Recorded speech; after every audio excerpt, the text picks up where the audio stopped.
Hey everybody, it's Christina Aguilera here to answer your questions tonight. Thank you, Romeo, for having me on Saturday Night Online. I'm really excited to be able to connect with my fans right now. I've got a ton of questions here in front of me. I guess we'll just dig right in. This is from Joel from Stockholm. What is your personal favorite track from Lotus? That's like asking me which child is my favorite. It's such a hard thing to answer always because I put so much into the making of my albums, and it's very mood driven. I always want to make sure they reflect different sides of me emotionally. So depending on the day and the mood I'm in, it could be anything. I am partial just to the Lotus intro in the beginning because it's so mood driven. It's not structured to be a song. If any of you are familiar with my albums, you know I take my intros very seriously and I put my heart and soul into sort of it being the welcome to the listener, to the entire feel and mood and headspace that I was in when going into the album. So Lotus is all about positive energy and the white light that you see on the cover, and you know, it's my welcome song. So today I will say it's the Lotus intro, which I can't wait for you guys to hear and share that with all of you. Heather from Woolin Garden City, what has been the highlight of your career? Again, broad questions that are really, really hard to answer. The highlight of my career. I mean, something that, every year there's honestly a new highlight. And my career has been through so many different turns and swerves and all full of love and passion projects, highs and lows, and all the good stuff that comes from having a long career in this business thus far. Oh, that's my dog squeaking his toy in the corner. Nugget, it's not about you right now. Even though he loves to be on camera and steal my shine. So anyway, what was I talking about? I have someone in the room with me. What was I talking about just now? You lost me at I know. Nugget, you disrupted my whole answer. What's been the highlight of your career? Thank you. What's been the highlight of your career? Well, Nugget, would you like to answer that for me? The highlight of my career, anyway, yes, is something new every year. 2010. 2000. Hey, shh! It's my interview, not yours. Nugget, no. Sorry about that, everybody. Probably okay. I'll skip to it. Is probably the first time I won a Grammy was for Nugget. Shh, no. The first time I won a Grammy was for Best New Artist. And that is something that you can never, ever be nominated again for in your entire career. And it was the first one I ever won, so it was extra special. I wasn't expecting it. And he's sitting there growling in the corner to himself, and it just means so much, you know. When I just barely got my foot in the door, and it was just such an amazing moment. You can never win that particular Grammy ever again. So that was it. As far as, something that can never be done again. The other things you can sort of try and accomplish again in different ways. How do you feel, Daniel from Rosario asks me, about by knowing it is the most expected album by your fans? So I know anticipated too. It's so exciting to me. And honestly, taking that into consideration while recording the record, while being on The Voice, and the other guys sort of had their projects and they were often on tour. I couldn't wait. I was busting at the seams to get my stuff out too and reconnect with you guys and my fans. But I am very detail oriented, and I want to make sure you guys are proud of me, and I do it right. So, I definitely, I went into it knowing that all I wanted to do was to please, and also being inspired by the singers off of being a coach of The Voice. I really just was inspired to do a record that would hopefully inspire future vocalists, real vocalists with raw talent that just can't help but want to sing.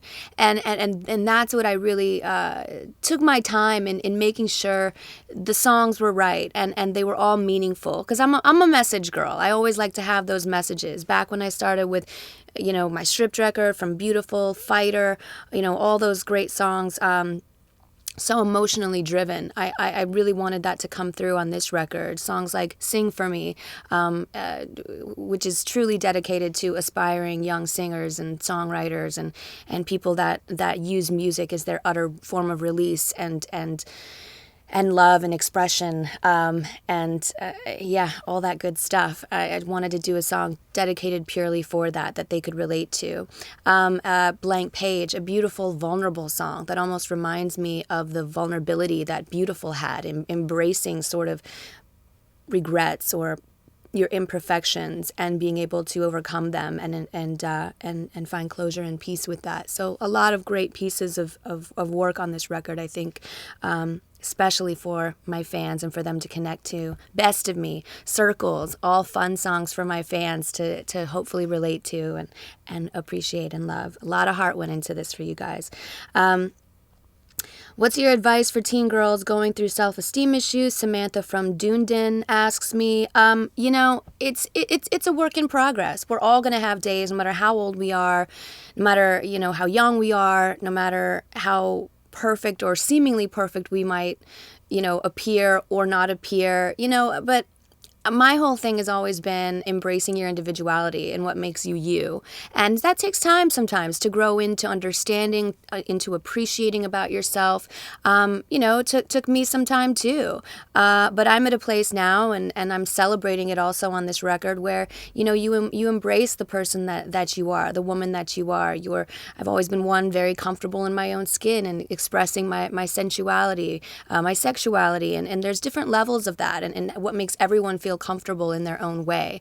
So I would say don't be too hard on yourself or beat yourself up if you don't feel okay about yourself all the time. No one does. I don't care who you are. Any given day, you might be PMSing, feeling a little bloated. There's going to be times where you don't feel 100%.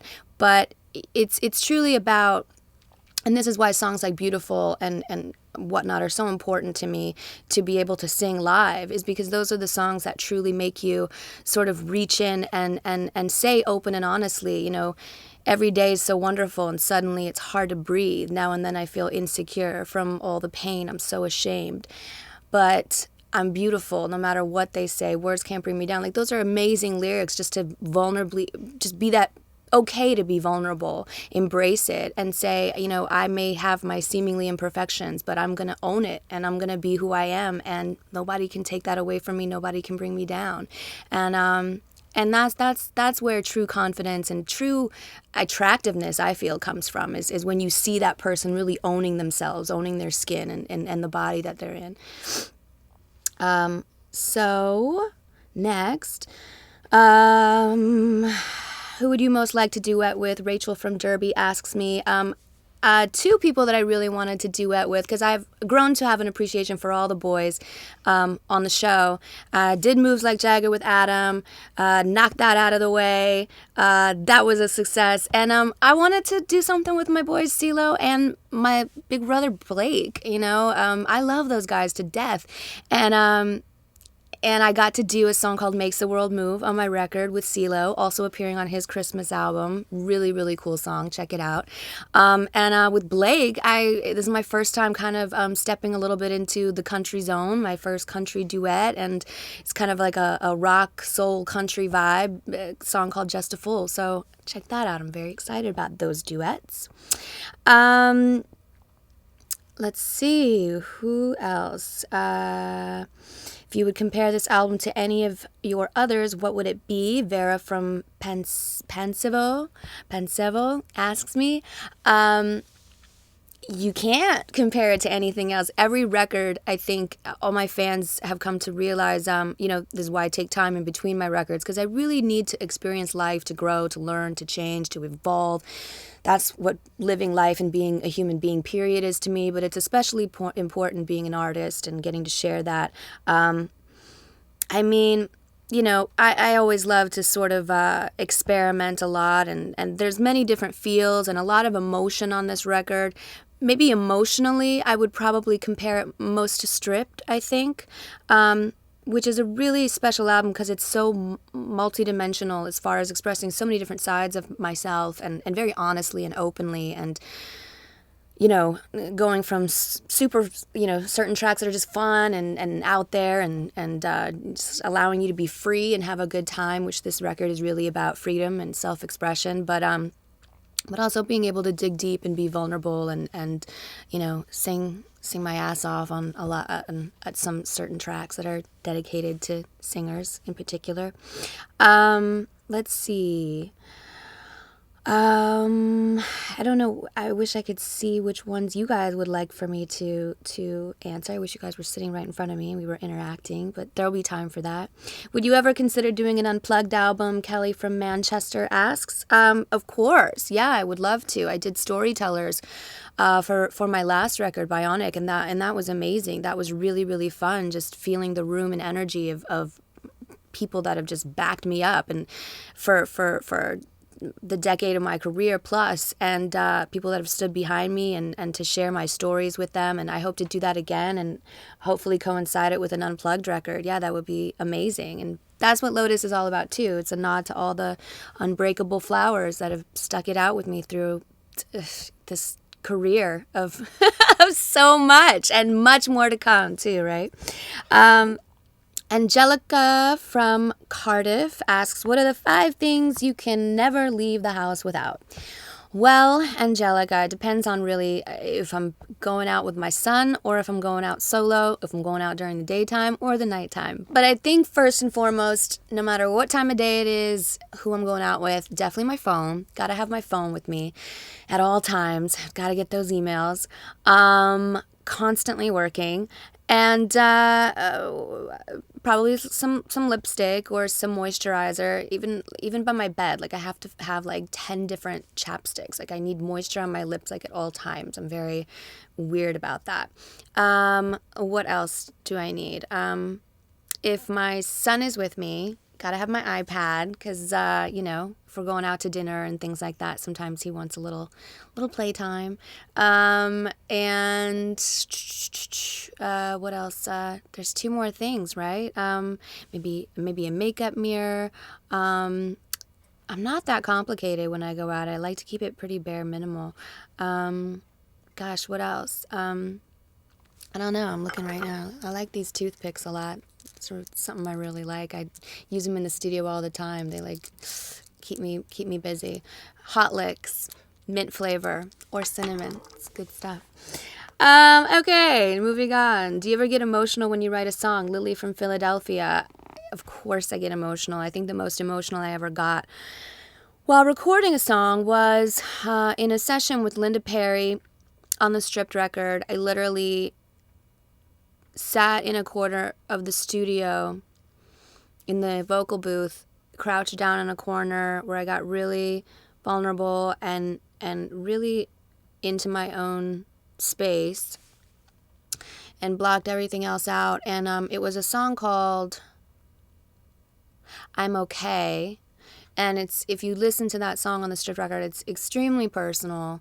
And I literally started crying on the record. So if you listen closely in some parts, you can actually sort of hear me crying a little bit. But yeah, that was the most emotional probably I've ever gotten while recording a song. Oh, while writing a song. Well, yeah, all the time, I mean, gosh, sometimes it's like, how personal do I really want to go here? It's really hard. But I did get pretty personal on this particular record with a song called Best of Me. That's pretty personal. Blank Page is pretty personal. Sing for Me, pretty personal. So those 3 are probably the top 3 most personal songs on the record that I really poured out my heart and soul. Would you act in another movie? If yes, what kind of movie? Hala or Hala? Hala. Or Hala from Riyadh? Sorry, if I'm pronouncing this wrong, I'm sorry. I've had many people mispronounce my name from time to time. Would you act in another movie? Yeah, I would be up for it again. It takes a lot for me to do a movie because I have to step outside of myself so much. And it takes me away from myself as an artist and a musician in that sense of the word where, I'm a very expressive person, and where my music comes from is a very deep-rooted place. So I like to stay in touch with that side at all times so I can really feel my thoughts and feelings, and to step outside of myself for a character is a very vulnerable and another world that can be really uncomfortable. But if I were to do it again, I would really want to do it in a way that could allow me to sink my teeth into a meaty role, something that wasn't a musical or anything to do with music at all. I'd probably want to do a character that was completely outside of myself. And we can get into all those ideas another time. But I'm very much a passion project girl. Would I ever, thought that I would be, on a TV show, being a coach 5 years ago? No. But as a passion project, it came to me. I loved the blind idea concept. I loved being able to step outside of myself for a second and coach and give back my experiences to my team. So if things come to me that really move me and inspire me, I'm all in, and I go big or go home. I give 150% invested of myself. Do you have any pets at home? Maria from Rome. Nugget made his little appearance earlier. Don't know if you saw that or not, but yeah, I have 3 dogs. Nugget, Stinky, and Chewy are my 3 little dogs. 2 Papillons, and the third was a rescue, who's adorable, who's I think a mixture Chihuahua and Cocker Spaniel. I think they said we had the DNA test done on him. Okay, looks like I have to start wrapping this up. Gosh, I would love to sit here and just really dish all day. What are the main differences between Stripped and Lotus? How you handle any negative comments about your last album, Bionic? Do you use the criticism to grow as an artist? I mean, these are amazing questions. I love them. 3 most important things in your life. Michael from Puerto Rico. Let's talk about negativity in general, right? I mean, at this point in my career and entering the career, I always go for the big ones. I just like gravitate towards them. It's part of the business. It's a part of life in general. Everyone goes through it on some level. People that want to hate on you, people that want to say negative things. It's just a part of life. And on my scale, being in the spotlight, it's on a little bit more of an intense scale. And especially I think if you're an artist and if you're a person that really likes to be yourself and independent and maybe, go your own way and be an individual and take risks, that's going to come with more criticism and people that just might not like it. But those are the only kinds of artists and people and musicians that I've always admired and looked up to, and for continuing to stay strong throughout their own career highs and lows, which if you're in this business for a long time, every person that I admire, all the greats have had them. So I will gladly take on any of that, and I stand so proud of all my work. And Bionic was such a beautiful piece. It was a masterpiece, so artistically done and experimental, working with I was so inspired by electronica, and I wanted to do something that was so interesting and beautiful, and I accomplished that with, La Tigra was on there, Ladytron, working with then Sia, who I loved from 07, who's now exploding on radio, then upcoming Nicki Minaj. I really experimented and collaborated with amazing, beautiful, talented people on that record, and it's a masterpiece. I think that was almost ahead of its time. But if you're a real music person, you get it, and you get that record, and you appreciate it. But all my records I think will stand the test of time and continue to be appreciated long after I'm gone. But I'm just so excited too for you guys to experience Lotus. And as I always say, no matter what happens, and I said this going into Stripped, whether I sell 1 record or 1 million plus, I have to do things that come from the heart and that feel genuine and feel me. And that's why even the name Stripped came to me, because it's stripping myself down of anything that feels like bullshit or not right, anything that doesn't feel okay. I don't know whether I was allowed to just say that, but I've got to be me. And I think that my fans wouldn't have it any other way if I didn't come from an honest and genuine place. So that's all I can do. That's all I can ask of myself. And I hope you guys appreciate it and enjoy it on Lotus. Thanks so much, you guys, for having me. Saturday night online. Mwah.